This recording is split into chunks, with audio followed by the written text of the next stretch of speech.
বিচিত্রা দিশা গল্পের আসরে আপনাদের সবাইকে স্বাগত। আশা করি আপনারা সবাই ভালো এবং সুস্থ আছেন।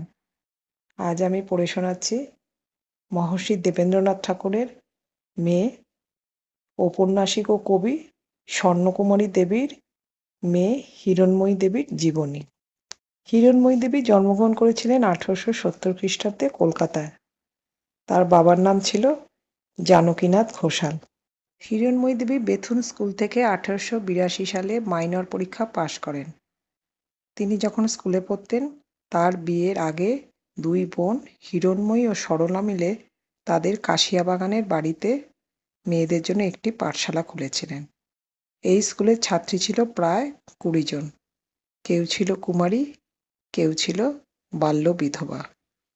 শিক্ষয়িত্রী দুজনের মধ্যে হিরণময়ীর বয়স তখন 14 কি 15, আর সরলার বয়স ছিল 10-11। বেথুনে পড়াকালীনই হিরণময়ী দেবীর বিবাহ স্থির হয় প্রেসিডেন্সি কলেজের অধ্যাপক ফণীভূষণ মুখোপাধ্যায়ের সঙ্গে।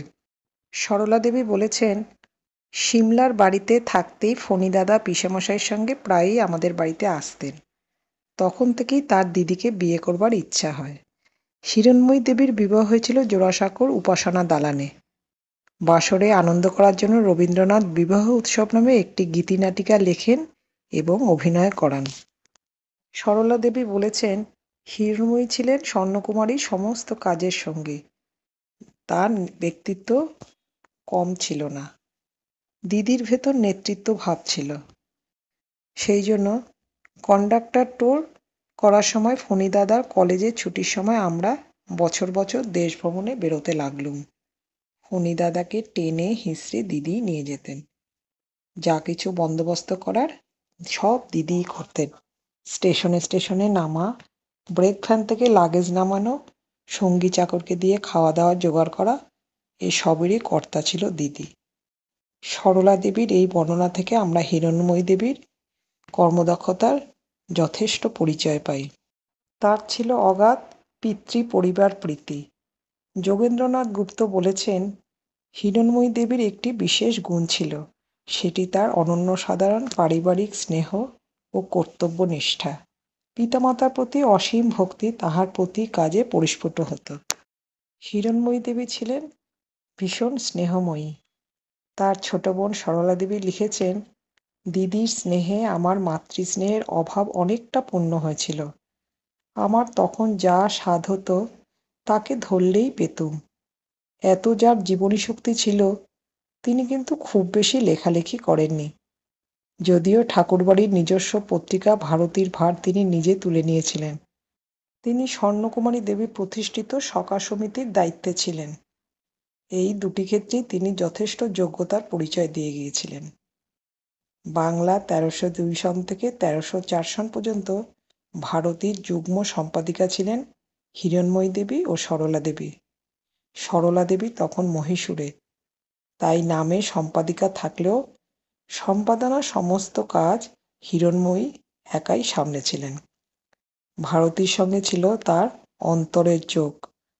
পত্রিকার মান উন্নত করবার জন্য তিনি রবীন্দ্রনাথকে সম্পাদনার দায়িত্ব নিতে অনুরোধ করেছিলেন। প্রথমে রবীন্দ্রনাথ রাজি হননি, কিন্তু কিছুদিন পরে তাকে দায়িত্ব নিতে হলো। হিরণময়ী দেবী আনন্দিত হয়ে জানালেন, তিনি ভারতীর সম্পাদনা ভার গ্রহণ করিতে, অর্থাৎ লিখিতে ও লেখা নির্বাচন করিতে সম্মত হইলেন। ম্যানেজারি করা, প্রুফ দেখা, লেখা সংগ্রহ করার ভার অবশ্য হিরণময়ী দেবীর নিজের কাছেই থাকল। এত কাজে আনন্দ ছিল, ভারতীর ভার গ্রহণ করেছিলেন, তারপর কি হবে সেই চিন্তা হিরণময়ীর থাকলেও তিনি কখনো ভারতীকে পরিত্যাগ করেননি। তার জীবনকালে ভারতী বন্ধ হয়নি। যদিও তিনি বিশেষ কিছু লেখালেখি করেননি, কিন্তু প্রয়োজনীয় সাময়িক তথ্যের ইংরাজি থেকে বাংলা অনুবাদ করে পাঠকের সহজসাধ্য করা ছিল তাহার প্রধান কাজ। স্বর্ণকুমারী দেবীর দ্বারা অনুপ্রাণিত হয়ে হিরণময়ী দেবী থিওসফিতে খুব আগ্রহী হয়েছিলেন। মহিলা থিওসফিস্ট ভেঙে যাবার পর 1886 সালে স্বর্ণকুমারী দেবী সখা সমিতি গড়ে তোলেন। এর প্রধান উদ্দেশ্য ছিল অসহায় বাঙালি বিধবা ও কুমারী কন্যাদের সুশিক্ষিত করে সাহায্য করা। অনেক বছর কাজ করার পর সখা সমিতির যখন অবস্থা খারাপ হয়ে যায়, তখন এর আদর্শটি বজায় রাখার জন্য হিরণময়ী দেবী 1906 সালে বিধবা শিল্পাশ্রম প্রতিষ্ঠা করেন। হিরণময়ী দেবী লিখেছিলেন, নিজের জগৎ আমি রচনা করিব নিজে, কি অভাব মোর, আমি কবি। সমাজসেবামূলক নানা কাজে তিনি যুক্ত ছিলেন। তার ছিল 2টি পুত্র এবং 1টি কন্যা। তিনি জীবনে নানা ঘাত প্রতিঘাতের সম্মুখীন হয়েছিলেন। একের পর এক সন্তান শোক পেয়েছিলেন, কিন্তু তার কবিতা চর্চা থেমে থাকেনি। মাত্র 12 বছর বয়স থেকেই তিনি ছোটদের জন্য কবিতা রচনা শুরু করেন। তার কবিতাগুলো সখা ও ভারতীতে নিয়মিত প্রকাশিত হতো। কেবল কবিতা রচনা করেই তিনি ক্ষান্ত হননি। এর পাশাপাশি তিনি সম্পাদনাও করেছিলেন সাময়িক পত্র।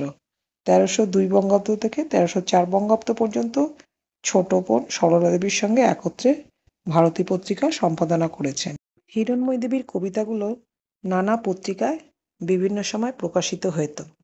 সখা পত্রিকায় প্রকাশিত ভাই বোনের দোলনা কবিতা প্রথম প্রকাশিত কবিতা।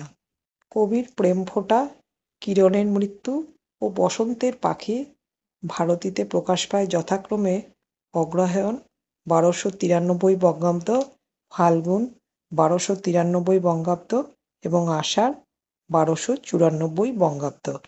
তার কবিতায় মগ্নচারিতা, প্রকৃতি সম্ভোগ ও মর্ত আসক্তি দেখেছেন সমালোচক সুরেশচন্দ্র মৈত্র। তিনি আধ্যাত্ম জীবন নিয়ে একটি কবিতা লিখেছিলেন। সেই কবিতাটির নাম ছিল নতুন জীবন। সমালোচক যোগেন্দ্রনাথ গুপ্তের মতে, সন্তানগণের শিক্ষার জন্য তিনি শুধু অর্থ ব্যয় করিয়াই ক্ষান্ত ছিলেন না, নিজে নিকটে বসিয়া তত্ত্বাবধান করিতেন, যা সেকালে নিতান্তই দুর্লভ। 1925 সালের 13ই এপ্রিল হিরণময়ী দেবী প্রয়াত হন। হিরণময়ী দেবীর মৃত্যুর পর তার মা স্বর্ণকুমারী দেবী স্নেহার্ঘ্য দিলেন এই বলে, আজ আমি মাতৃহারা হলাম।